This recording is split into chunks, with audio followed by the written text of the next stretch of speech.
Agradecer ao Bruno pelo convite.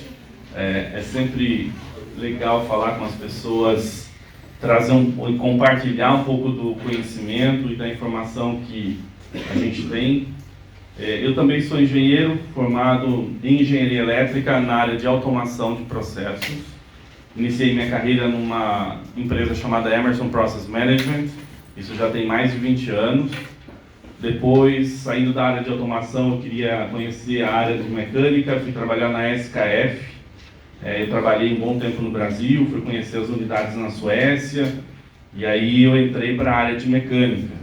Depois disso, eu fui trabalhar na Metso, na área de equipamentos para mineração, peneiras, chancadores, equipamentos todos da área de mineração. Depois passei para conhecer a área mecânica de equipamentos de papel e celulose, onde fui trabalhar na Valmet, e fiquei 8 anos trabalhando lá. Então, acabei adquirindo um know-how bastante grande em equipamentos industriais, passando por essas grandes companhias. E hoje eu trabalho nos Estados Unidos, mas moro aqui no Brasil, nessa empresa chamada Descase Corporation, e nós desenvolvemos soluções para o mercado industrial, voltado ao controle de contaminação dos lubrificantes industriais.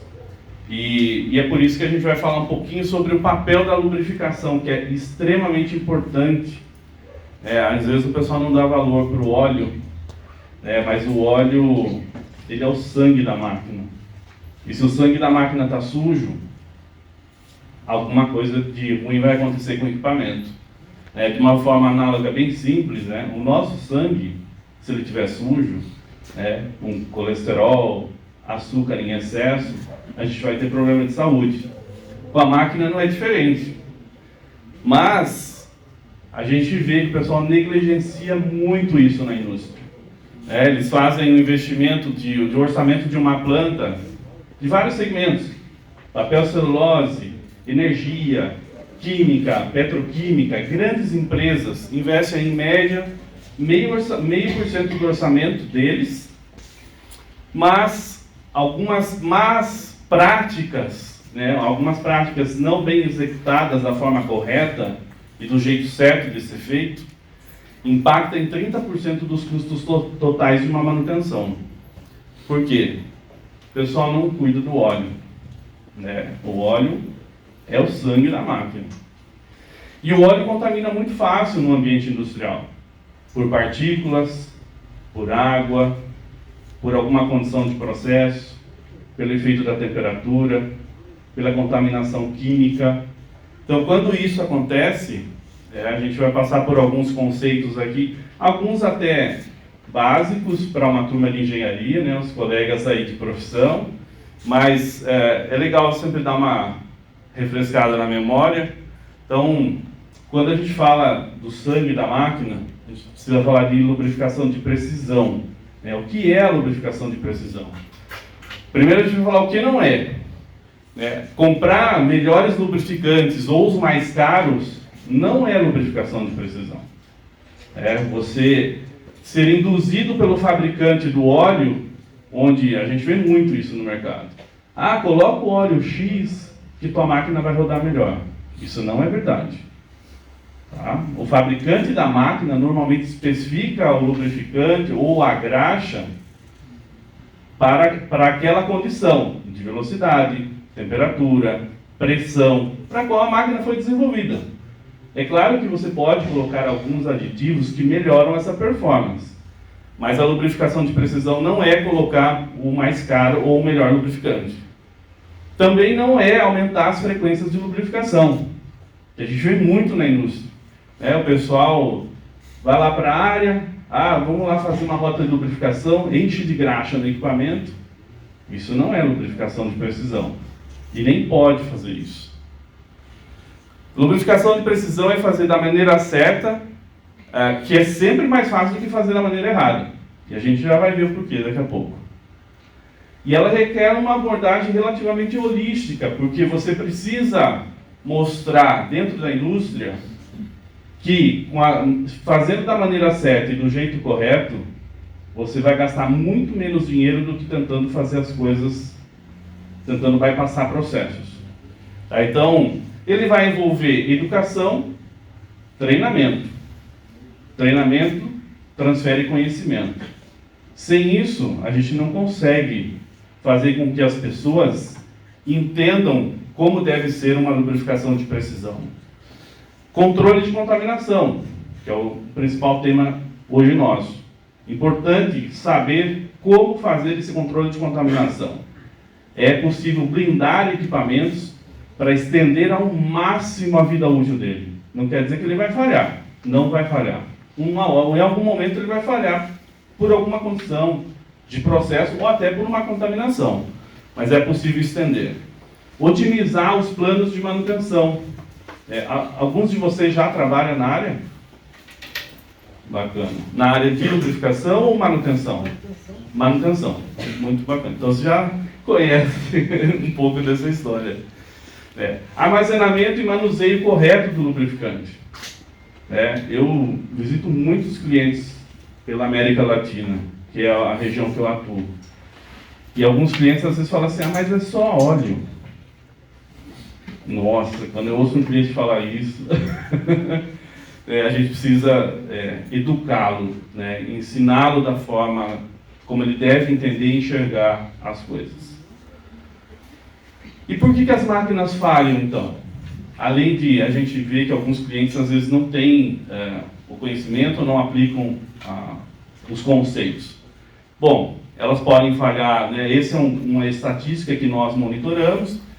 Essa relação aí, 15% por conta de acidentes, isso acontece.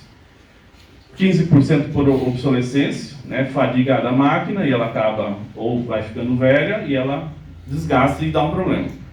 Mas 70%, a maior parte, ela ocorre por degradação da superfície. E a degradação da superfície ela vai ocorrer por conta de contaminação. Seja qualquer tipo de contaminante que não faça parte da composição físico-química original do lubrificante. Então, existem vários elementos que a gente pode descobrir o que é que está degradando a superfície. E nesses 70% que a gente falou, 50% ocorre por desgaste mecânico e 20% por desgaste corrosivo. Ataque químico e ataque por contaminação. E aí, a gente mostra muito isso para os clientes, falando assim, por que você não está combatendo isso? Porque aquele 0,5% que você investe do seu orçamento anual, você ainda tem 30% de perda. Então, a gente vai mostrando sempre isso para o cliente. E essa relação de desgastes, eles acontecem 82% por conta do desgaste mecânico, é a contaminação de partícula que causa isso. Gerando abrasão. Nossa, não está funcionando.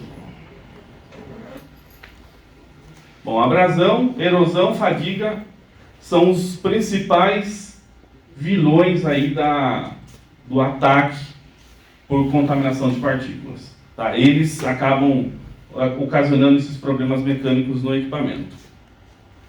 Nossa, parou de funcionar. Bom, vamos lá. Falha técnica aí do Windows. Então, em relação àqueles contaminantes que acontecem por partículas gerando fadiga, erosão, a gente precisa lançar mão de estratégias dentro da manutenção para poder corrigir esses problemas ou evitá-los, ou minimizá-los. A gente tenta minimizar ao máximo, para não acontecer o que a gente fala a reativa, que você tem que ir lá corrigir, já quebrou. Esse é o pior cenário. A preventiva não é um cenário muito bom ainda, porque na preventiva você vai lá e substitui uma peça que muitas vezes você não precisava substituir. Você substitui uma engrenagem, um rolamento, um elemento filtrante, que ainda ele teria uma vida útil maior, e o pessoal vai lá e substitui. É que muita empresa tem o jack, Vocês conhecem o jack? Já que eu abri, eu vou trocar. Então, a gente encontra muitos jacks nas empresas. E aí você fala assim, cara, por que você trocou esse elemento filtrante? Ele ainda tinha vida útil. Mas ele falou, não, mas eu já abri. Então, já pensou se a gente fosse no médico? Doutor, eu estou com uma dor de barriga, deita aí que eu vou abrir você. Cara, não é assim que se resolve o problema. E aí a gente passa da preventiva para a preditiva, onde a gente começa a monitorar algumas condições. Esse já é um cenário que está sendo bastante implantado no Brasil, nas grandes empresas principalmente. Eles viram o ganho, de dinheiro que se pode salvar no orçamento do ano fazendo manutenção preditiva. Mas aqui a gente já começa a falar em alguns segmentos da manutenção proativa ou detectiva. São uma nova modalidade dentro da manutenção, que é monitorar essa condição através de uma causa raiz. Entender qual foi aquela causa efetiva que gerou o problema final. Para que aí você passe a estudar isso através de sensores, e aí tem diversos tipos de sensores para isso. Aí você prevenir falhas, identificando, inclusive hoje com a neural. Hoje você tem linguagem neural, informações que são levadas na nuvem. Hoje, por exemplo, lá no Netscape a gente faz isso. Então, o sistema aprende com ele mesmo, por linguagem neural, manda essas informações para a nuvem e o cliente acessa os dados através da manutenção proativa. Essa curva aqui provavelmente vocês já devem conhecer. Então, uma curva do problema à falha, desde que ele acontece. Só que aqui, essa curva, hoje, ela está obsoleta. Porque a gente olha problema, os efeitos que vão ocorrer na manutenção proativa, preditiva, preventiva e reativa. Mas o pessoal esquece que muitas vezes o problema começa um pouquinho antes aqui, que é na instalação. Hoje, se você faz uma instalação de forma inadequada ou do jeito não certo, você começa a ter problemas já aqui, já nesse estágio. O pessoal fala muito da curva da banheira, morreu cedo demais, Então você tem a curva, ou ele morre aqui no startup, ou ele vai viver um pouco e vai morrer lá na frente. Então por isso a gente fala, na manutenção proativa, você precisa fazer uma instalação de precisão, identificar necessidades naquela instalação para visualizar o óleo de forma correta, para prevenir que contaminantes entrem dentro do equipamento, seja partículas ou água. Então existe hoje maneira de se blindar isso e maximizar a vida útil do equipamento. Então a gente passa a ter lubrificação de precisão, que é usar o lubrificante adequado para aquela aplicação. Jamais fazer contaminação cruzada de lubrificantes, ou seja, misturar lubrificantes, nem que tenha a mesma viscosidade. Não pode nem ser de fornecedores diferentes.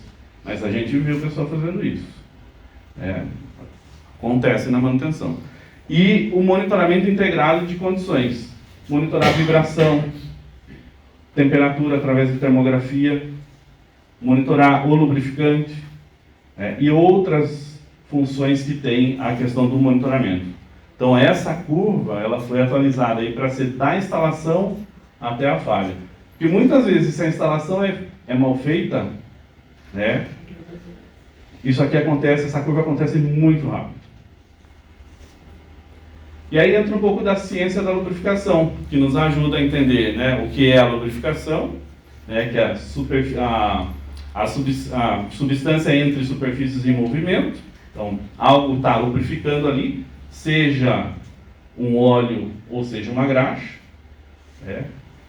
E a tribologia, que é a ciência que estuda tudo isso. Que além de estudar esse movimento entre superfícies, o que está lubrificando essas superfícies, ele estuda os princípios do atrito, que é importantíssimo, porque aqui a gente vai verificar as condições de dureza de material, a lubrificação em si, que é o meio lubrificante, e o desgaste. Por que mesmo lubrificado ainda está desgastando? Então, a tribologia nos ajuda a entender todo esse conceito e todo esse processo. Funções de um lubrificante. Então, quando eu vou no cliente e falo assim, mas é só óleo. Bom, mas o óleo reduz o atrito. O óleo controla o desgaste da peça. O óleo controla a corrosão. Remove contaminantes. Então, ele tem esse poder de agregar os contaminantes através das moléculas e arrastar isso para o fundo do equipamento, que nos ajuda a fazer uma limpeza quando necessário. Remove calor, né? Ele tem essa capacidade de retirar calor entre o atrito dos metais e transmissão de energia. Então, o lubrificante tem uma série de funções, né? Então, ele não é só óleo. O óleo lubrificante, composto normalmente entre 70% a 99% de óleo base, e a diferença é complementada em aditivo. Esse aditivo vai depender qual a função desse lubrificante. Se ele é um lubrificante para redutor, se ele é um lubrificante para turbina, se ele vai ser uma graxa. Então, dependendo para onde ele vai ser usado, ele vai ter uma determinada situação. Alguns tipos de lubrificantes, e aqui eu nem vou entrar no tema, porque ele realmente é muito extenso, mas se é um lubrificante sintético, vegetal ou mineral, porque tem várias situações e para várias aplicações desses lubrificantes. Mas aqui os tipos principais que a gente encontra na indústria. Um lubrificante que é produzido com aditivos para evitar ou minimizar a ferrugem, antioxidante, para evitar o desgaste. A gente vê hoje redutores de grande porte, que tem engrenagens que, às vezes, para usinar, você vai custar 100, 150 mil reais para usinar uma engrenagem. Então, eu preciso ter um aditivo ali antes do desgaste, porque eu preciso manter aqueles dentes o mais íntegro, o máximo possível. Também para extrema pressão. Então, no mercado de papel e celulose, por exemplo, a gente vê muito equipamentos da shoe press, que são as prensas, elas usam óleos de extrema pressão. E óleos compostos, que aí depende um pouco da aplicação, você tem uma composição de vários tipos de óleos com determinados aditivos para uma aplicação específica. Viscosidade.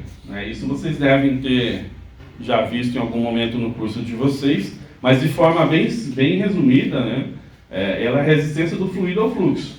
Então, quanto tempo leva num determinado volume, num determinado espaço de tempo, o mel, como exemplo, para escorrer, e a água. Eu tomo uma relação de tempo, e aí eu meço isso em centistokes. Então, isso nos ajuda a verificar que a viscosidade é o principal e o mais importante item da propriedade de um lubrificante. Por isso, nós temos vários tipos de óleos com viscosidade 32, 46, 68 e aí vai. Para cada tipo de aplicação a gente vai ter uma determinada viscosidade e ela é totalmente afetada por condições de processo e condições de equipamento. Aqui é um pouco sobre como ele é afetado. Então a viscosidade ela acaba sendo afetada por temperatura. Quando o óleo é aquecido, vocês acham que o óleo fica mais fino ou mais grosso? Bem sim, mais fino. Exato. A viscosidade também muda por ataque químico.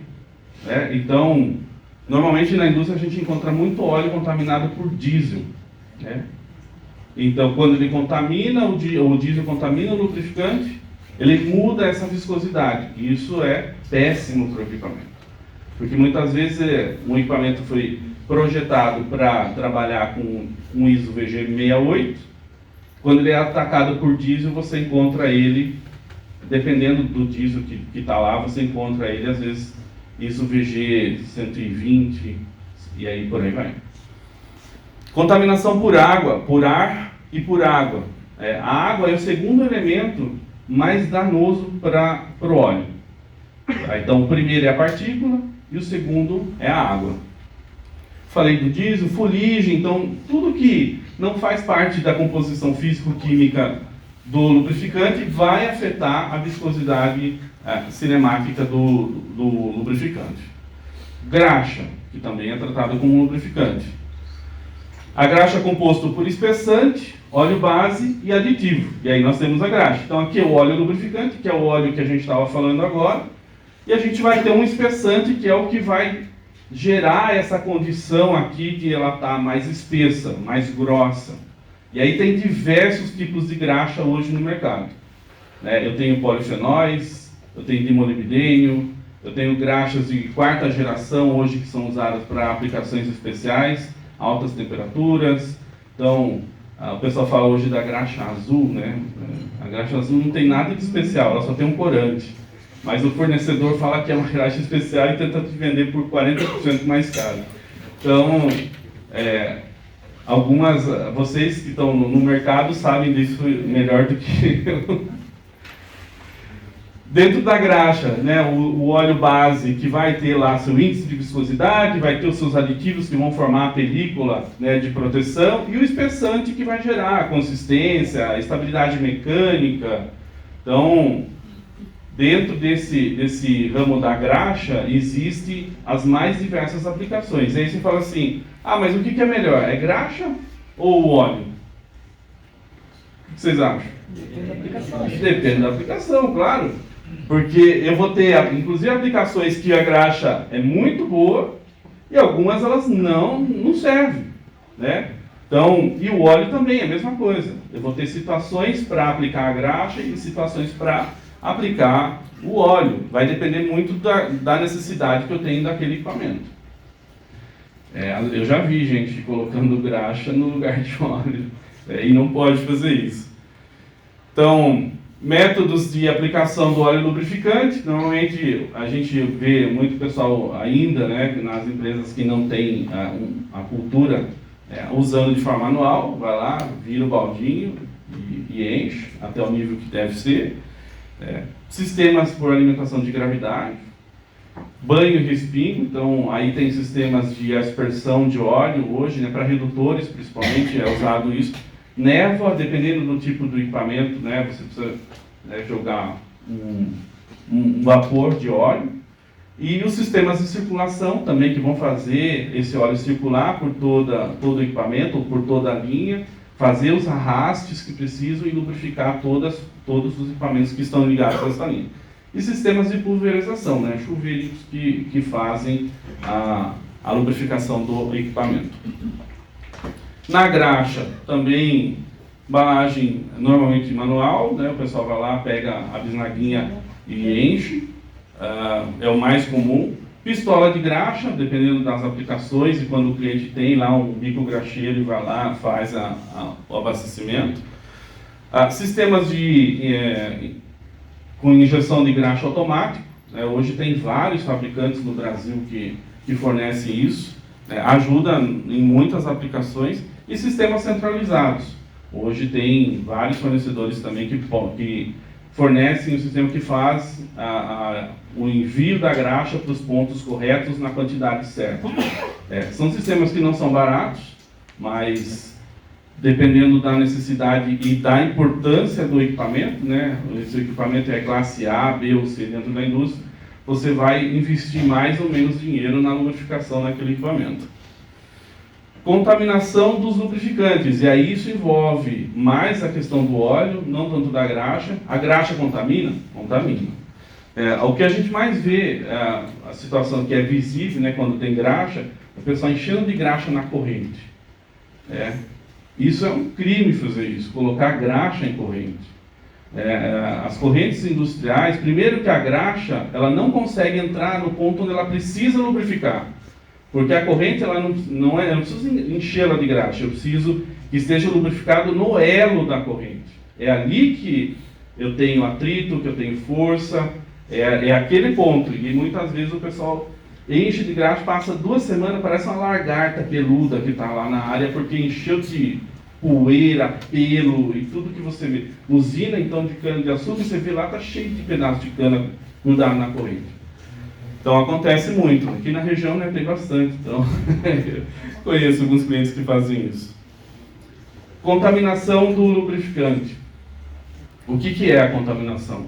Qualquer coisa que não pertence ao óleo. Sujeira, que pode ser metálica ou não metálica, água, ar, resíduo de desgaste. Então, desgastou uma peça, gerou pitching, né, de um determinado parte mecânica do equipamento, desgaste. Combustível, normalmente que a gente mais vê contaminação por diesel, outros lubrificantes, também com um óleo contamina o outro, porque eles têm composições físico-químicas diferentes, foram projetados e criados para aplicações distintas, mas a gente vê numa emergência, o cara fala assim, mas tem lá no estoque lá um óleo que aqui é o ISO VG68, mas tem um 220 lá. Vou pôr um pouco. Cara, você acabou com a vida do equipamento. Líquidos refrigerantes também são um fator de contaminação se você não colocar da forma correta. E detergentes e outros produtos químicos, que também são usados na composição do óleo. Tamanho das partículas que causam danos nos equipamentos. Então, quando a gente fala de contaminação, a gente fala tudo em micro. E aí, o pessoal fala assim, mas não dá para ver, né? Às vezes você pega um óleo, uma amostra de óleo, e ela está clara, limpa. Às vezes tem cliente que fala até a norma. Ele olha assim e fala assim, mas a norma, esse aqui é ISO 4406, isso aqui tem VG68. E aí, ele esquece que aquilo que ele está olhando não dá para ver olho nu. Porque a gente está falando em folgas, em engrenagens, por exemplo, de 0,1 micron. Em servoválvulas, que a gente tem muito na indústria, de 1 a 4 microns. Então, as partículas, normalmente, que a gente tem no mercado, aí, né, na área industrial, a gente começa a enxergar, ver essas partículas de 4, 6 e 14 microns. Então, aqui, mais ilustrativo, né, porque aqui todo mundo sabe que é micron, isso aqui normalmente eu levo para o cliente, mas o cliente às vezes não tem a percepção do que é 1 micron. Então, aqui é mais para ilustrar. Quando que a contaminação é demais para um óleo? Para um barril, com 200 litros, que é o mais comum de a gente ver no mercado. Então, um tambor de 200 litros, normalmente ele tem uma contagem, quando ele sai da fábrica, o que nós chamamos de 19, 17 e 14. É um código ISO que vai me dar uma classificação do quão contaminado esse óleo está. Porque esse óleo, quando sai do fabricante, todo o processo dele, na verdade, desde a refinaria, distribuição nacional, distribuição regional, envasamento e entregar para o cliente final, esse óleo já está contaminado. Para 99% das aplicações, ele não serve. Ele tem que ser filtrado antes de ser colocado na máquina. Vocês fazem isso? Não, né? Por isso que tem equipamento que dura muito menos do que deveria. Então, o que é a norma ISO? Eu não vou entrar em detalhes da norma, porque ela é bem extensa, mas de forma geral, aqui a gente tem a tabela de microns, a gente tem a quantidade de partículas por mililitro, que é permitido, e aí a gente faz uma correlação com aquela tabela, que é o que a ISO nos mostra.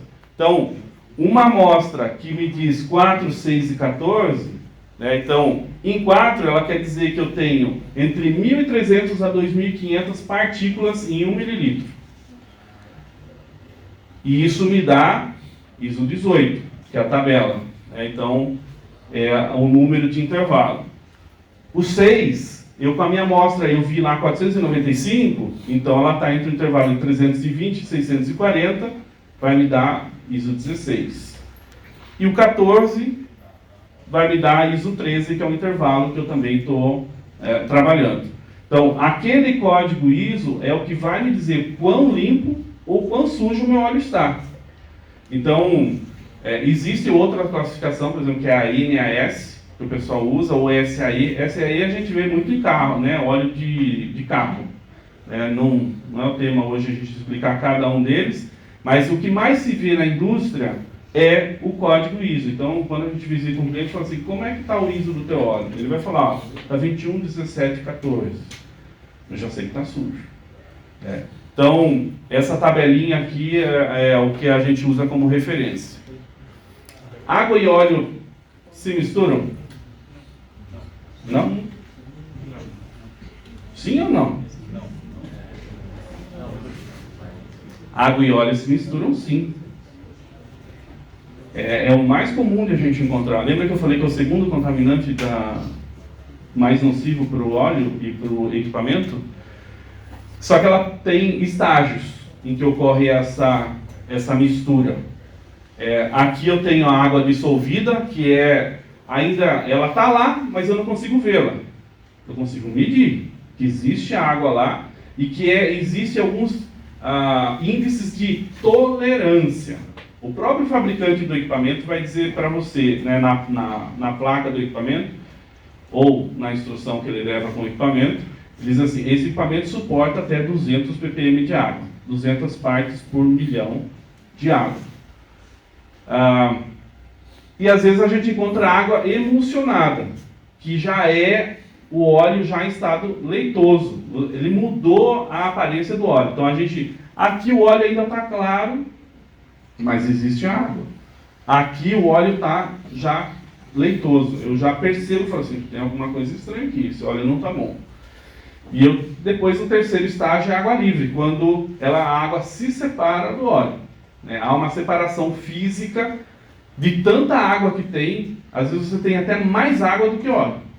Tá? Então, e isso afeta diretamente, né, a demulsibilidade do óleo. O que é a demulsibilidade? É a capacidade do óleo separar da água.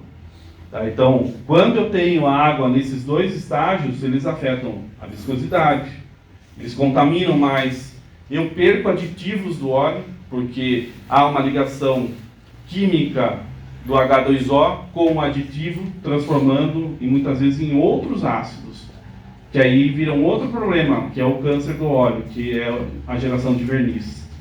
Então, quem trabalha na indústria sabe que o óleo pode virar verniz também. E quando vira verniz, pode jogar a máquina fora. Não tem o que fazer. Nem raspando, lavagem química, nada tira aquilo. Você vai ter que conviver até o dia que você tiver que jogar a máquina fora. Deixa eu ver se eu consigo carregar aqui. Então aqui, esse aqui, olha, é o exemplo do óleo que está com a água, o quê? Emulsificado. Então, ó, o óleo, isso aqui era um óleo limpinho, mas ele está emulsificado. Mas existe o óleo que quando ele está em estado de água livre. Então aqui eu estou tirando água do óleo. Esse cliente aqui, ele não tinha óleo com água, ele tinha água com um pouco de óleo. Você vê a quantidade de água que está saindo de dentro do equipamento.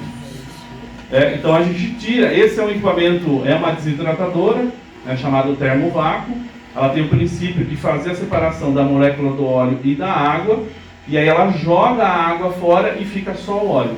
Ao mesmo tempo a gente está filtrando esse óleo, deixando esse óleo 10 vezes mais limpo do que quando ele comprou do fornecedor originalmente. Tá? Esse é um dos equipamentos que é possível fazer isso. Depois que eu tirei a água livre, eu passo para o estágio da água emulsificada. E aí começa a sair vapor. Ó. Ainda tem muita água lá, mas agora aquela água que estava em estado livre passou para estado de vapor. Até o momento que não vai sair mais fumacinha nenhuma, não sai mais vapor ali, aí beleza, aí a minha água, o meu óleo tá bom, agora eu posso usar. Tá, então, mas isso é muito comum na indústria, e isso acontece às vezes por uma condição de processo. Às vezes estoura um trocador de calor, joga água para a linha e o pessoal não percebe isso e vai ver quando já é tarde demais. Essa aqui é uma empresa de papel e celulose e a gente detectou que tinha água, a gente avisou o cliente: se você não parar o seu equipamento, você vai ter problema. Bom, passaram uns 4 meses, eles não chamaram mais a gente, tal. Aí um dia, à noite, o pessoal ligou: vem aqui rápido, a gente precisa que vocês venham aqui porque a prensa parou. Sabe quanto custa? Bom, primeiro, tem aproximadamente 60 mil litros de lubrificante aqui. Para limpar isso, fica mais ou menos uns 200 mil reais. É barato, é bem barato. Sabe quanto custa uma hora dessa prensa parada? 1,7 milhões de dólares. 200 mil reais para limpar óleo é dinheiro de pinga. É muito barato. Então, por isso que a gente fala de negligenciar a situação quando você vê o perigo. Ou por contaminação por partículas, ou contaminação de água. Então isso aqui foi o antes, quando a gente encontrou o óleo. A gente levou 1 hora e 50 minutos para deixar o óleo mais limpo do que quando ele tinha comprado originalmente do fornecedor. Então, assim, nossa, mas é dinheiro rápido, 200 mil reais em 1 hora e 50. A prensa parada custou quase 4 milhões de dólares. Não preciso nem dizer que rolou cabeça, né? E nesse caso, infelizmente, rolou cabeça, porque eles sabiam do problema, nós tínhamos feito um relatório avisando eles disso, e ninguém tomou uma ação. E isso é muito comum na indústria. Não, mas é só óleo. O só óleo parou, uma prensa por muitas horas. Outro item que contamina o óleo. Ar. Deixar o ar entrar dentro de um reservatório, ou dentro de um redutor, ou de um equipamento pressurizado, o ar dissolvido contamina o óleo. Esse ar arrastado tem capacidade de gerar cavitação interna dentro dos equipamentos. E vocês, estudantes de engenharia, sabem bem o que é cavitação e o que ele vai resultar, os problemas lá. O ar gera espuma. A gente encontra muito óleo cheio de espuma. Isso realmente também é um problema. Você tem ali operações hidráulicas acontecendo problema. E como é que a gente tenta corrigir um pouco isso, ou minimizar esses problemas? Com o controle de contaminação. Mas a primeira coisa, não é simplesmente sair comprando produto e tentar blindar e tentar filtrar. Não é isso. Lubrificação de precisão não é isso. Nós precisamos primeiro definir meta. Onde é que eu quero chegar? Quanto o meu óleo está sujo hoje? Qual é a ISO que eu tenho e qual é a ISO que eu quero chegar? Precisa definir meta. Depois agir. Já sei onde eu quero chegar, quais os processos que eu preciso passar para chegar na minha meta. E depois que você começou a agir, medir resultado. Então, você precisa documentar isso para que você mostre que a estratégia de controle de contaminação gera ganho, gera resultado, salva dinheiro. E nisso, a gente passa por algumas estratégias de quanto esse óleo deve estar limpo, ou quanto ele deve estar seco, para cada um dos equipamentos. Então, a estratégia tem que enxergar, isso aqui é norma, tá? Então, com equipamentos hidráulicos entre 1.500 a 2.500 PSI, com servoválvulas, nível de partículas ideal, nível ISO 15311, nível máximo de umidade 120 ml, 125 ppm de água no óleo. Isso, então, baseado na norma. Então, aqui a gente consegue visualizar que quanto mais limpo o meu óleo estiver, então aqui eu tenho as diversas classificações ISO. Aqui é o mais limpo de todos, e aqui é o mais sujo. Então, vamos pegar como exemplo aqui o mancal. Então, se esse mancal tiver a 21, 19 e 16, ele vai ter mais ou menos 50% de vida útil dele. Se ele foi projetado para rodar 10 mil horas, por exemplo, ele vai rodar 5 mil e vai quebrar. Mas eu vou sair o óleo de 21, 19, 16 e vou para 15, 13 e 10. Olha para onde vai a vida útil dele. 150% de vida útil. Eu aumentei 1,5 vezes a vida útil desse equipamento. Isso é possível com controle de contaminação. A água. O efeito da água também, a concentração em ppm, em partes por milhão, o quanto ela afeta a vida útil dos equipamentos. Principalmente rolamento. A gente faz um trabalho bastante próximo com os fabricantes de rolamento. Eu trabalhei muitos anos na SKF também, então a gente via isso muito, muito de perto. Então, quanto menos água, melhor. Então, se eu tenho lá 500 ppm de água, eu vou trazer a vida útil do meu rolamento para 50%. Então lá a gente também fala em número de horas, né, para os rolamentos. Então basta ter, e 50 ppm é 0,5% de água, é nada. Tá? Então ele vai reduzir a vida útil desse rolamento para metade da vida útil. Principais pontos. A contaminação por partículas tem um efeito drástico na vida do equipamento. Tá? Então é importante fazer o controle dessa contaminação. A água é o segundo elemento que mais contamina e é a que mais entra fácil dentro de um processo, dentro de um equipamento, né? E destrói realmente o equipamento por dentro quando você tem muita água. As partículas, como a gente estava falando lá em microns, elas normalmente têm o mesmo tamanho da espessura que você tem entre as folgas de equipamentos, né, de partes mecânicas, seja engrenagem, seja rolamento. Por isso que a gente fala tudo microscópico, e aí o pessoal olha o óleo, né, o óleo novo no tambor, fala assim, não, está limpo, pode abastecer a máquina. E o pessoal faz, a gente sabe que faz. Tem hoje clientes que têm a cultura, já sabem da importância de se filtrar o óleo antes de colocar no equipamento. Falamos do ar. 60% a 80% das falhas estão relacionadas à contaminação.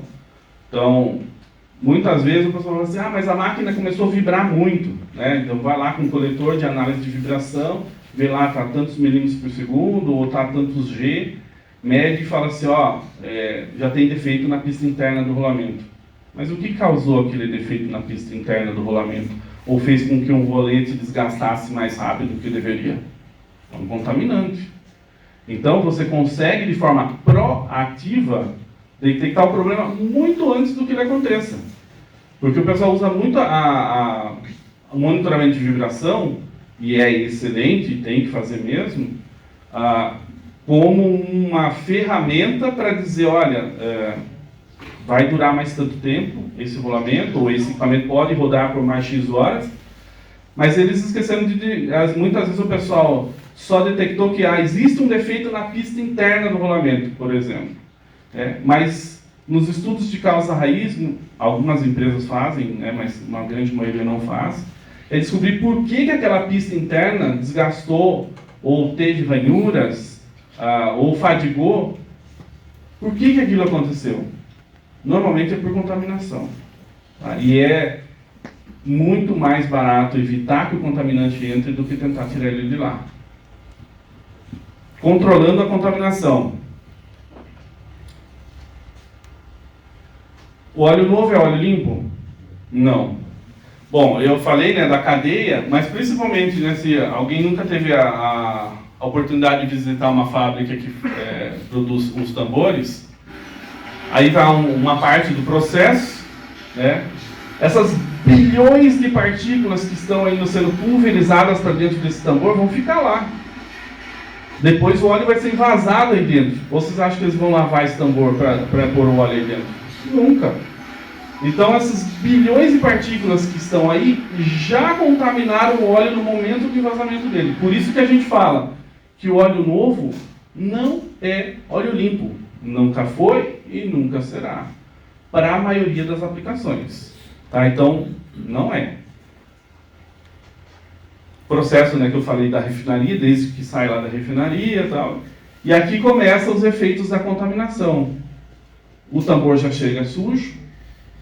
Se eu uso um método ruim para transferir esse óleo para abastecer o equipamento, eu contamino mais 2 vezes.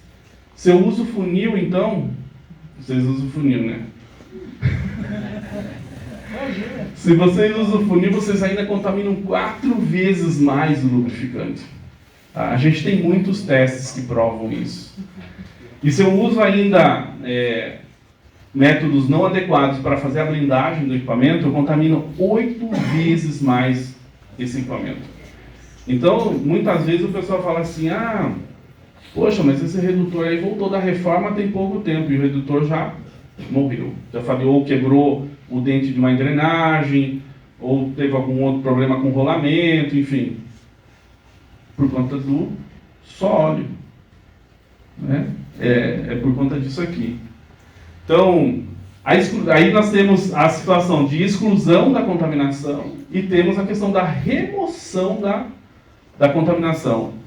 É 10 vezes mais barato você excluir, ou seja, evitar que o contaminante chegue lá, do que tentar tirar ele depois. Porque tem equipamentos que tiram esse contaminante, mas é muito mais caro para fazer isso. Então você blindar um equipamento, quando eu falo blindar, é colocar respiros adequados que não deixa a água e a partícula ir lá para dentro junto com o ar. Ter visores que te permitam visualizar em 360 graus a situação em que está o seu lubrificante, a coloração desse lubrificante. Então, existem métodos para fazer isso, que não é hoje o intuito do nosso bate-papo, senão a gente vai esticar muito a nossa conversa. Mas por onde vão acabar entrando esses contaminantes? A entrada vem pelo ar, por novas adições de óleo. Então o pessoal vai fazer uma reposição, né? Às vezes teve um vazamento, ou às vezes por desgaste do próprio processo. O pessoal abre a tampinha lá e joga o óleo com um baldinho, com um funil. Então, às vezes por um selo, né? Estourou um selo, uma vedação, uma junta que não está muito boa ali. A gente está falando tudo em micro, então tudo que a gente não enxerga está entrando lá. Às vezes por um cilindro hidráulico, numa reforma. Eu fui visitar um fabricante de rolamento um tempo atrás e cheguei no depósito deles e os rolamentos sem proteção. Então o rolamento tem que estar bem embalado, protegido, selado. Eu falei, isso aí é sucata? Ele falou, não, a gente está entregando no mercado. Tá. Então, eu falei assim, bom, eu não posso falar para os meus clientes finais que compram de você que você estoca o seu rolamento assim, né? Mas acho que vocês deveriam melhorar esse processo de vocês, porque o armazenamento incorreto também gera partículas e isso vai para dentro do equipamento. Serviços invasivos, né? Então, aquilo lá, né? Já que eu abri, eu vou lá fuçar mais um pouco. E aí você acaba gerando um problema que muitas vezes não tinha. E às vezes gerado pela própria máquina. Então, essas fontes de partículas acontecem muitas vezes pelo desgaste natural da superfície atrito metal-metal. Fontes de entrada de umidade, por onde que a água entra? Normalmente por um bocal de enchimento, né, e normalmente isso aqui não é o mais adequado, mas é o que o fabricante entrega na indústria, e porque é mais barato, né, por conta de custo. Sistemas de refrigeração, que tem às vezes vazamento, um trocador de calor, então ele permite, né, ele acaba vazando e joga a água para a linha. Cilindros hidráulicos, então a gente tem água no ar que a gente está respirando aqui. Essas moléculas de H2O entram aqui no cilindro e vão lá para dentro, contaminam esse óleo. E quando lava a máquina, né, tem muitos processos que as máquinas são lavadas. E batata, né? Quanto mais lava a máquina, mais água você tem lá dentro. Geração por ar, né? Então, quando tem vazamentos por sucção, então há uma sucção de ar da atmosfera, esse ar vai para dentro e leva todos os contaminantes juntos. Óleo errado, né? Também gera espuma, e aí você passa a ter viscosidades diferentes, outros problemas de contaminação. Como é que a gente tenta minimizar esses problemas? No recebimento e armazenamento. É o primeiro passo. Tá? Como é que eu controlo isso? Então, tambor, por exemplo, né? As indústrias, às vezes é a granel, às vezes por tambor, a maioria é tambor. Então, muitas vezes eu chego no cliente e vejo o tambor exposto ao tempo. Olha o que acontece. A gente tem lá sol e chuva a todo tempo. E esse tambor aqui respira. Ele dilata durante o dia com a temperatura e ele volta a contrair por conta da temperatura à noite. Então, aqui na nossa região, a gente vê esses grandes gaps de temperatura e aqui é muito comum acontecer isso. Você ter um tambor, é óbvio que a olho nu a gente não vai ver isso, né? Ver um tambor dilatando e contraindo, mas no microscópio a gente consegue ver, ou numa câmera de supervisão a gente consegue ver também. Então, o que acontece? Chove, a água cai aqui, o tambor respira, ele expande, a água vai para dentro. E aí, quando ele contrai, a água vai toda lá para o fundo. Esses dias, uns 2 meses atrás, eu fui visitar um cliente, porque normalmente vem 200 litros no tambor, né, aqui, e vem faltando mais ou menos 1 palmo para chegar na tampa. E aí o cliente estava com o tambor todo exposto lá. Eu falei assim, cara, mas você está deixando os seus tambores assim, você vai causar um problema para a tua máquina. Ele falou assim, mas a gente tenta colocar um plástico em cima, tal. Existem tampas para isso, que é aquela tampa de exemplo lá. Eu falei assim, cara, vamos abrir um tambor para ver como está teu óleo, né, de curiosidade. Aí quando a gente abriu, estava até a boca. Assim, ele falou, olha, esse aqui mandaram cheio para a gente. Eu falei, mandaram mais de 200 litros para a gente. Eu falei assim, não, pega uma vareta de medição lá. Aí pegou uma vareta de medição. Na hora que entrou a vareta, a água subiu. Ele tinha mais de 5 dedos de água no fundo do tambor. E estava armazenado. E ele falou, não, isso aqui é um óleo novo, nunca foi aberto. E estava lacrado, mas estava exposto ao tempo.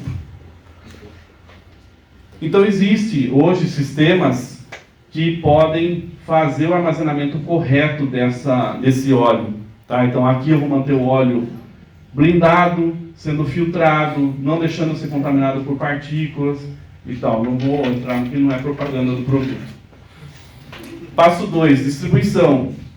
Então, depois que eu armazenei ou coloquei esse óleo num lugar adequado para não estar exposto ao tempo, eu preciso distribuir esse óleo. Então, eu posso colocá-lo no que nós chamamos de estação estacionária, uma distribuição estacionária, que é um container de mais ou menos 1.000 litros, onde eu coloco esse óleo e coloco lá uma unidade dedicada para filtrar esse óleo. E deixar esse óleo hermeticamente selado, para que no momento que eu precise usá-lo, ele esteja disponível, limpo e seco, sem água e sem partículas.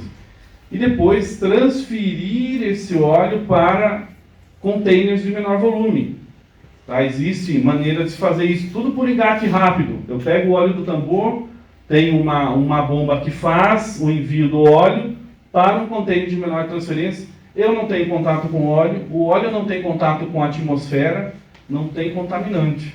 Então o óleo que vai estar nesses containers aqui, que podem ter 4, 7 ou 10 litros, para o lubrificador que vai na área, vai com óleo sempre limpo. E ele vai estar estendendo a vida útil daquele equipamento. Eu posso fazer uma distribuição direta, ou seja, já estou lá com o equipamento, vou com o tambor para a área, coloco uma bomba, tiro o óleo daqui, que já foi filtrado, e ele vai lá e faz um abastecimento direto no equipamento na área. Também é uma maneira de você evitar a contaminação. Tudo por conexão de engate rápido, mangueiras, não deixar o óleo ter contato com o ar. E muito menos você manusear esse óleo, porque a gente põe a mão no óleo, já contaminou. Também pode ser feita por tambores, então eu tenho carrinhos de filtragem para menor volume e fazer essa filtragem direto no tambor também. Então tem uma série de possibilidades de ser feita essa distribuição. Funil. Sempre que você puder, evite. Eu tenho uma série de imagens, de a gente ver os clientes usando funil. Hoje existe funil selado, existe funil descartável. A gente sabe, é custo. Mas é muito mais barato você não deixar o funil que contamina 4 vezes o teu óleo do que deixar um redutor ir para manutenção e custar 150 mil, 200 mil reais uma manutenção. Então, esse cara aqui é responsável por gerar manutenção de equipamentos na área. Então, tente evitar o uso de funil. Containers não adequados. A gente falando de um pouco de práticas não adequadas. Você usar qualquer tipo de reservatório, galão, não serve. Tá? Evitar recipiente galvanizado. Então, a gente vê lá, às vezes, o pessoal, aqueles balde brilhando na área. Ele fala, não, mas está limpo. Não está. Tá? Então, evitar, principalmente porque o óleo ele tem reação química com recipientes galvanizados. Também, em prática não adequada, abrir o equipamento para injetar óleo lá dentro. Não se deve fazer isso, mas o pessoal faz. Então, existem conexões de engate rápido hoje que você transfere o óleo por mangueira sem abrir o equipamento. Nossa, isso aqui foi numa fazenda. O pessoal lá é uma usina de álcool e açúcar e do lado faz parte do negócio deles uma fazenda de produção de leite. E aí o pessoal da lubrificação foi um dia passear lá na fazenda e viu uns frascos, né, de pôr leite. Falei, cara, vamos usar isso para abastecer óleo? Olha o que eles fizeram aqui. Não, a ideia não é de toda ruim, mas ela não serve para fazer isso com lubrificante. Né? Eles foram lá, fizeram uma adaptação, pegaram lá aqueles reservatórios de leite lá, conectaram um bico, falaram, vamos abastecer o equipamento com isso. Isso não serve, não tem nenhuma proteção, as partículas e a água entram toda por aqui e contaminam o óleo que está aqui dentro. Os containers para abastecimento, eles vêm com determinado tamanho de bico e bocal, justamente por conta do tipo do lubrificante, da viscosidade que você tem, do tempo de abastecimento. Você não pode cortar o bico. Mas tem cliente que vai e corta, fala, não, mas eu corto o bico para o óleo entrar mais rápido. Não serve. E quando você faz isso, você deixa as partículas entrarem lá. Falei do tambor, né? Isso aqui é também de um cliente. E aqui, o pior cenário, ele usa esse óleo para abastecer uma turbina. E eu falei para ele, cara, você está deixando mesmo um óleo que custa $3 mil, nessa situação, abastecer uma turbina sua que custa $1 milhão? Você tem certeza disso? Enfim, esse cliente já foi treinado, já tem conhecimento, já sabe que não pode fazer isso. Mas isso é comum a gente encontrar hoje no mercado. O que é ruim e bom, é ruim porque a gente vê processos assim, é bom porque enquanto isso existir eu tenho emprego. Então eu consigo ajudar muitos clientes nesse sentido. Eu fui visitar um outro cliente, porque normalmente a gente fala que tudo começa na sala de lubrificação. Lá é o lugar adequado para fazer o controle de contaminação, eliminar contaminantes do lubrificante, porque é lá que você faça filtragem. Ele falou assim, não, Luiz, eu tenho sala de lubrificação, vamos lá visitar então. É o que mais a gente encontra.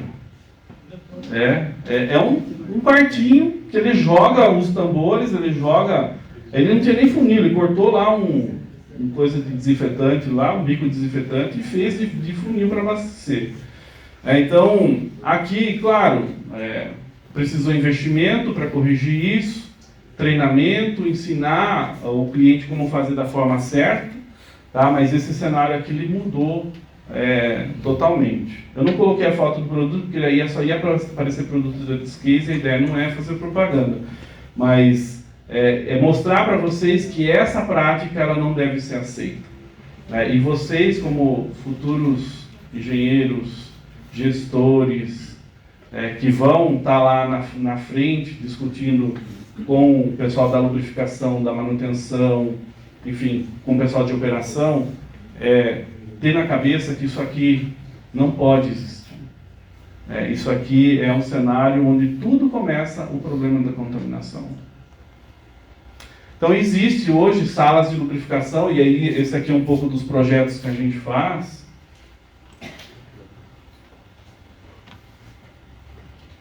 Essa é uma sala que a gente fez para o cliente, numas boas práticas de lubrificação.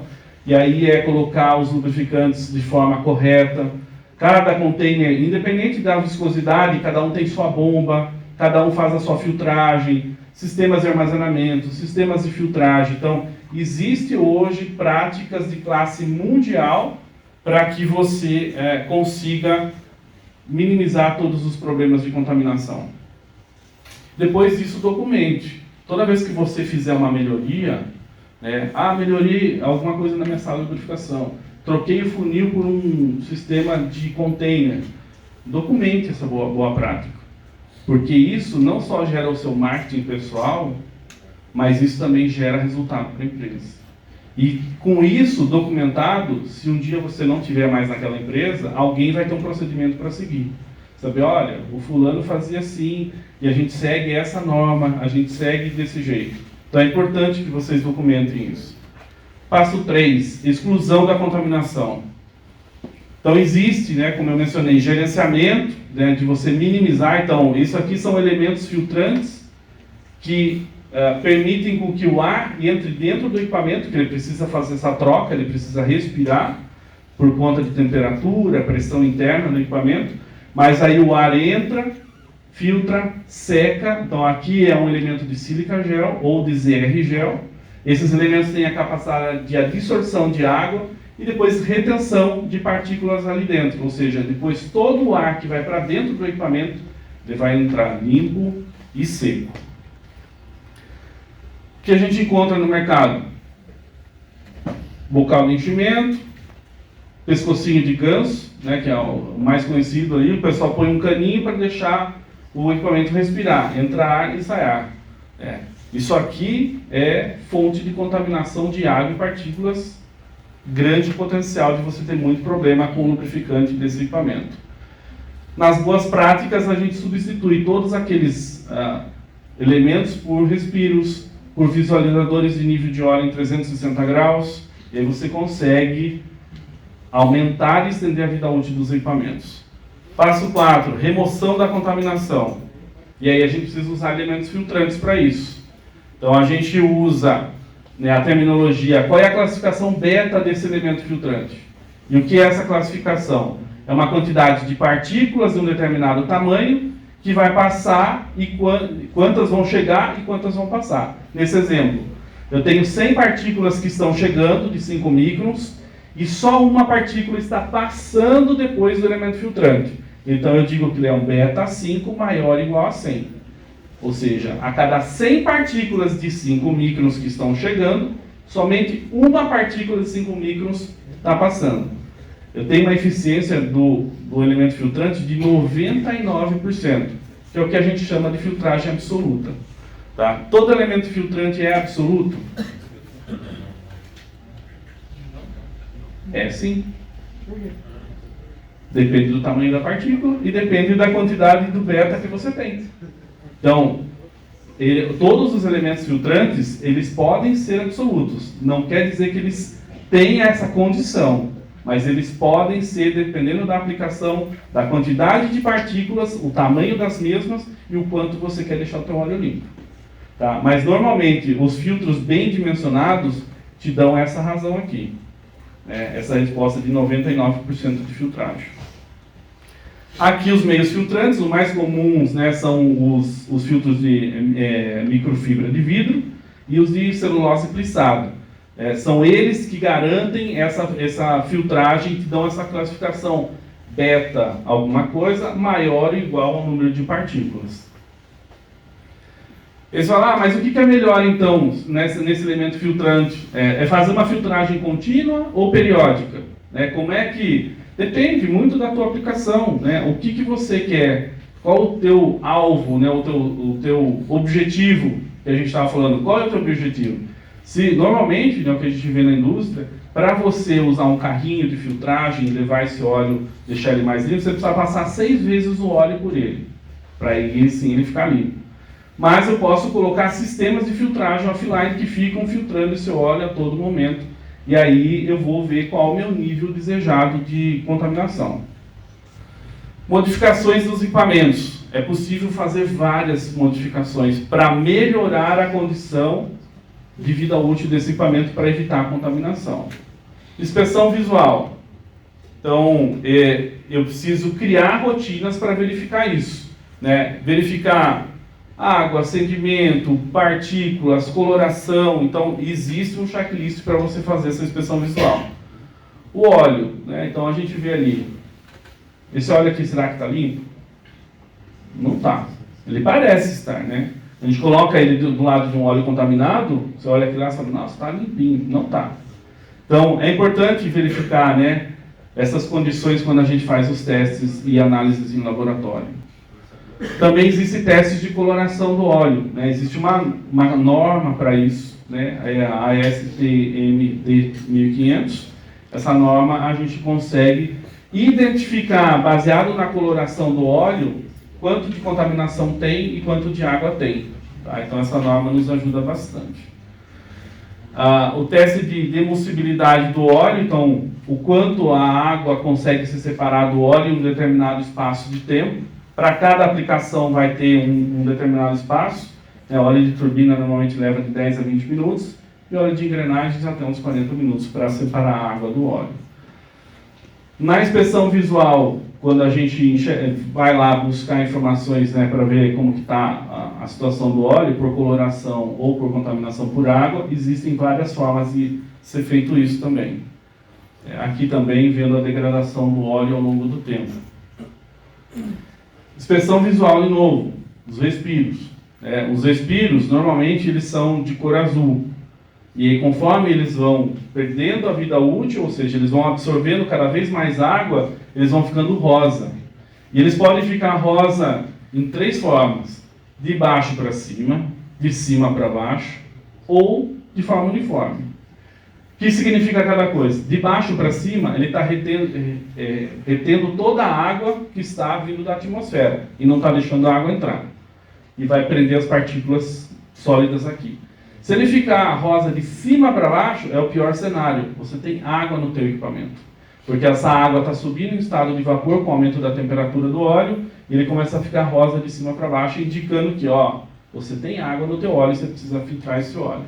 Tá? Então aqui as possibilidades, né? De cima para baixo, de baixo para cima, e quando ele fica totalmente rosa, que aí ele é um elemento descartável, ele tem vida útil, ficou totalmente rosa, ele precisa ser substituído.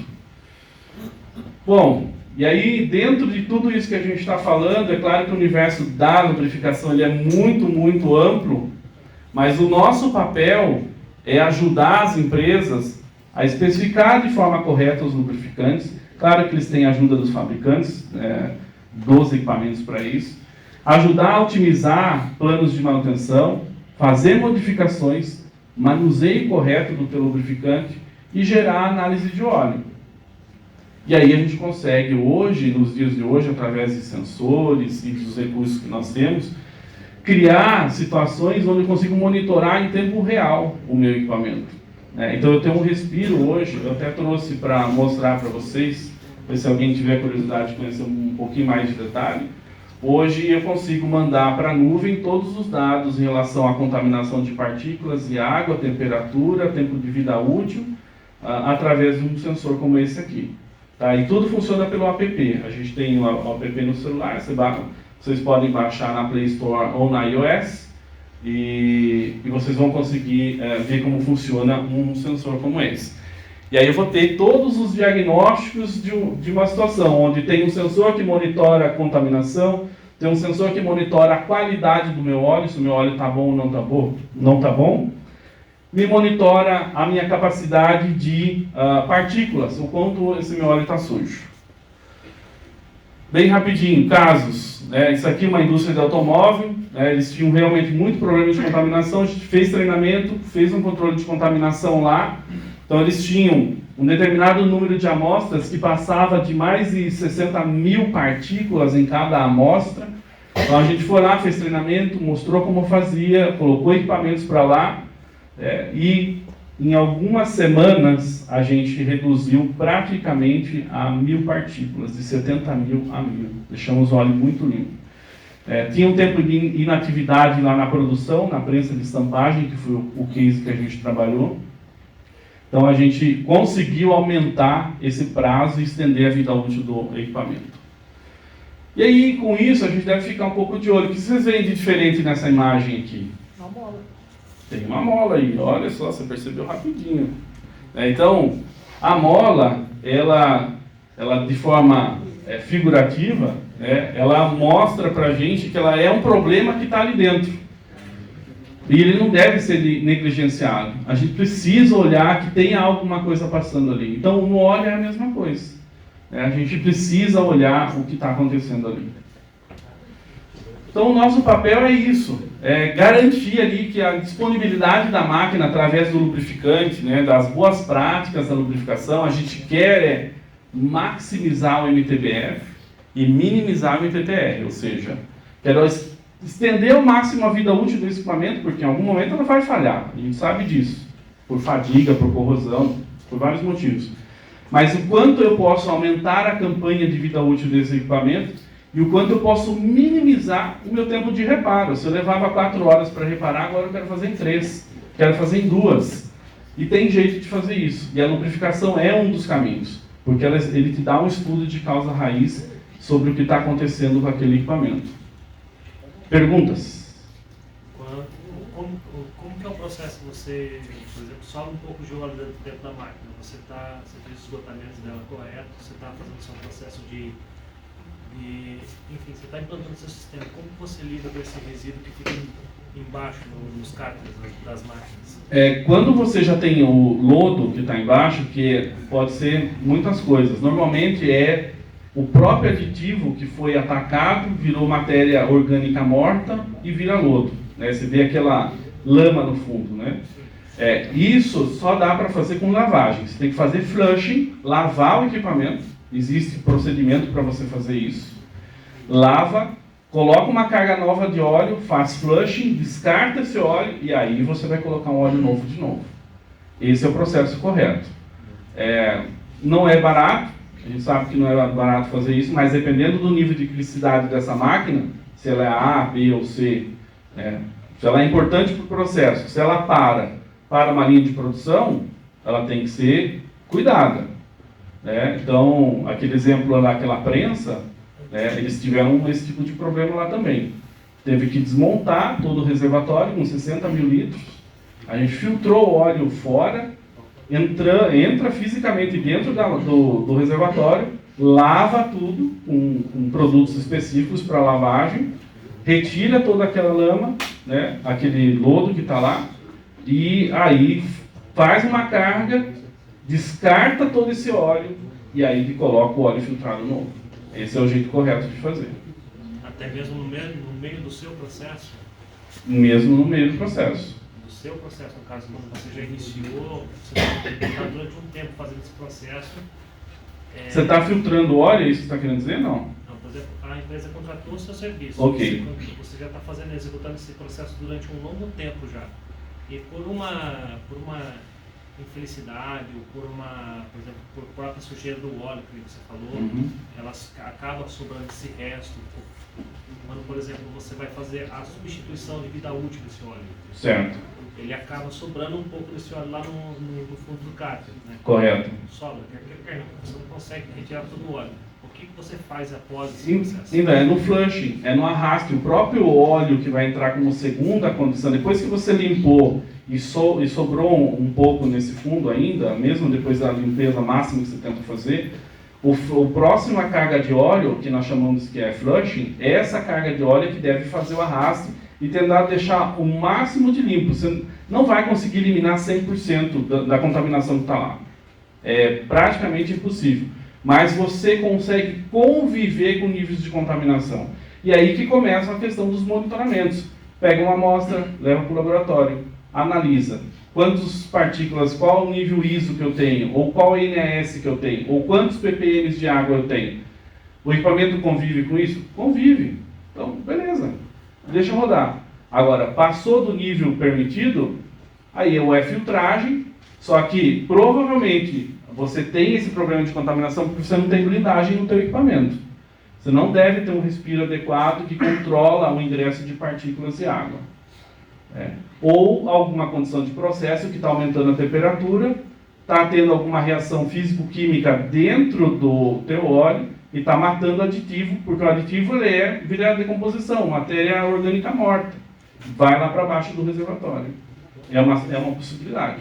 Aí tem que ir lá ver melhor a situação, pegar uma amostra do teu óleo e levar para o laboratório. Mais alguma pergunta?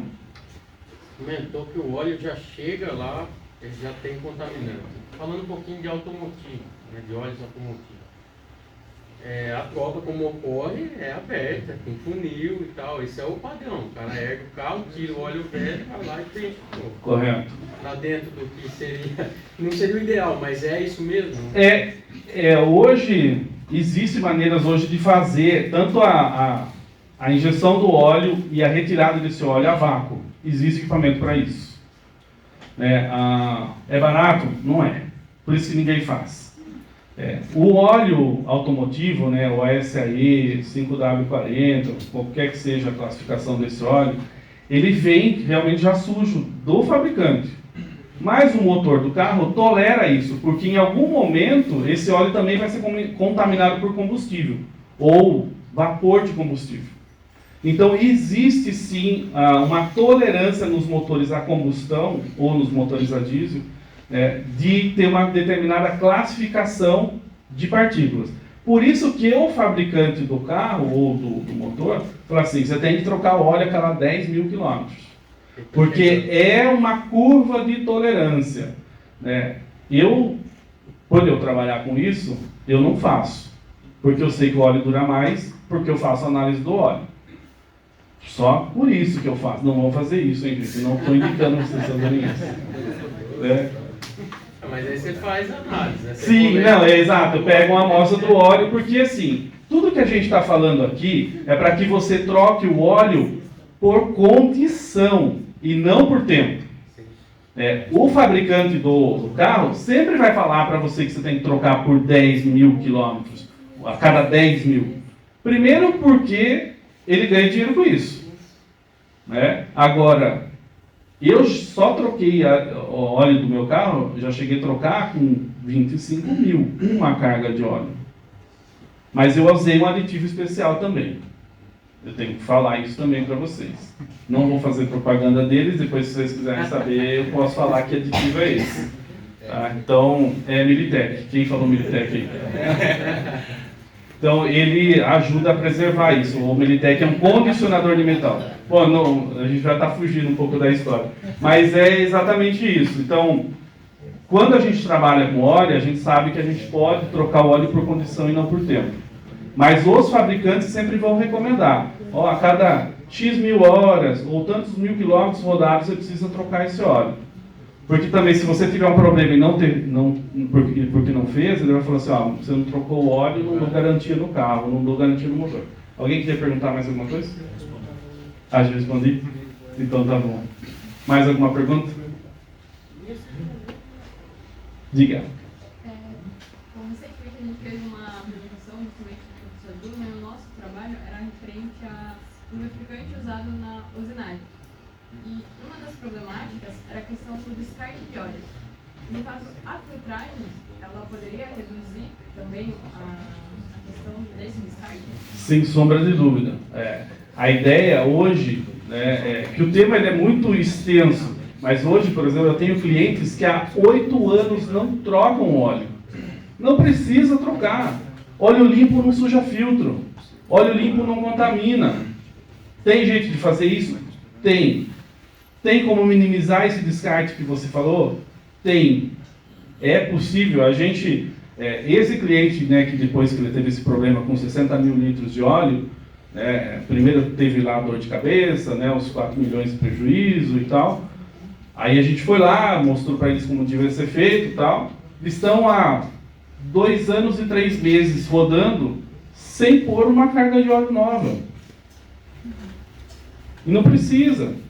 Porque o óleo está lá, está limpo, está hermeticamente selado. Agora, óbvio que, dependendo de condição de processo, pode ter vazamento, e aí você vai ter que repor esse óleo, mas no caso que você está falando, eu quero gerar menos resíduo, você pode filtrar esse óleo e deixar ele mais limpo do que quando você comprou do fabricante. Tem equipamento para isso.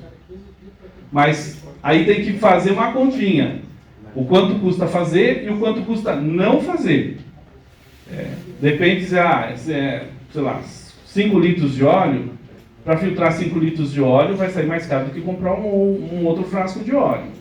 Então pode não valer a pena. Agora, se é um óleo especial, por exemplo, a indústria alimentícia, óleo food grade, são óleos caros.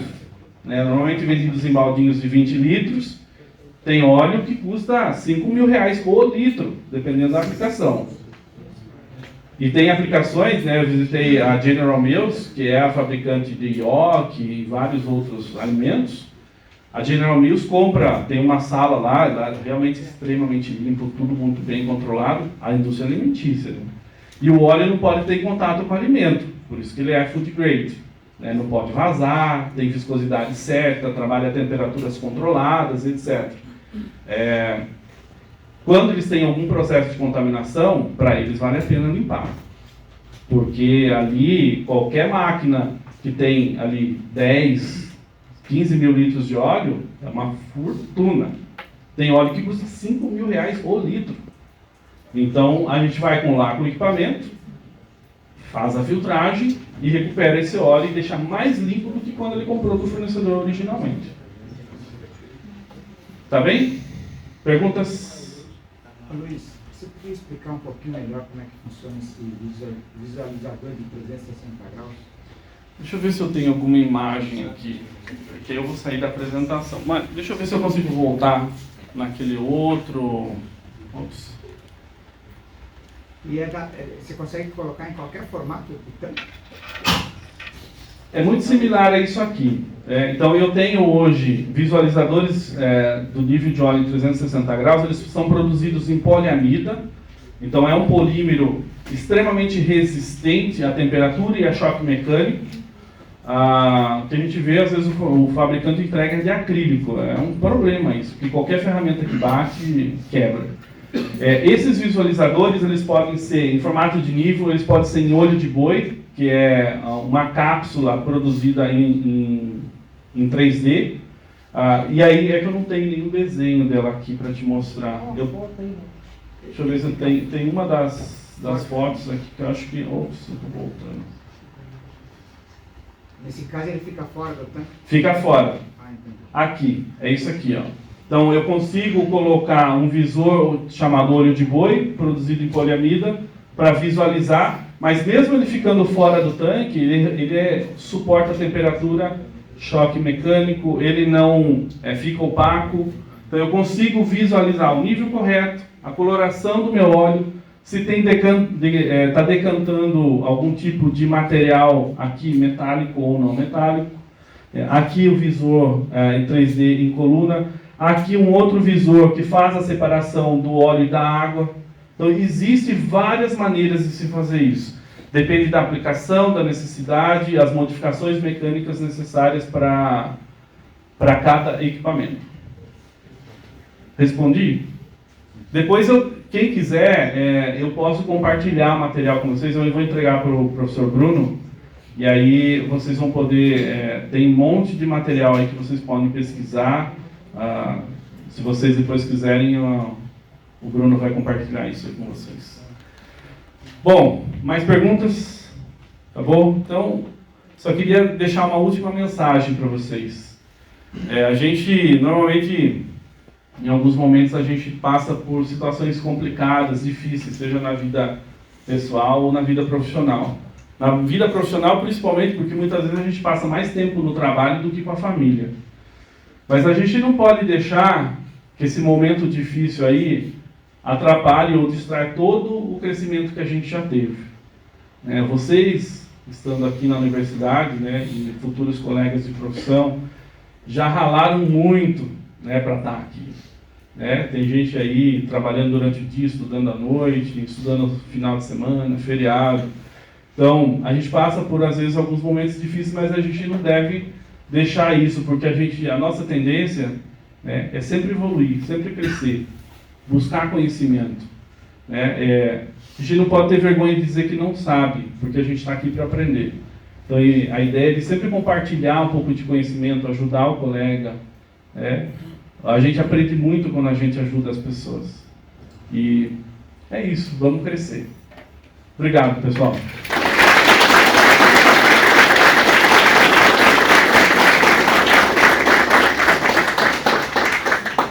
Ô Luiz, valeu pela aula que foi dada. Foi uma aula, não foi, gente? Foi maravilhoso, foi bem legal. Eu aprendi principalmente uma coisa bem importante em tudo que você apresentou. A próxima vez que eu precisar trocar o óleo, eu sei onde você mora. Então, vai ficar mais barato, né? Olha, pessoal, eu gostaria de convidar aqui o professor Wellington para ele presentear o Luiz aqui com uma placa de agradecimento pela palestra. O professor Wellington, infelizmente, será o último semestre dele aqui conosco. Espero que ele retorne, um excelente professor, sempre contribuiu bastante aqui conosco. E eu gostaria que você presenteasse o nosso palestrante com essa placa. Muito obrigado. Obrigado.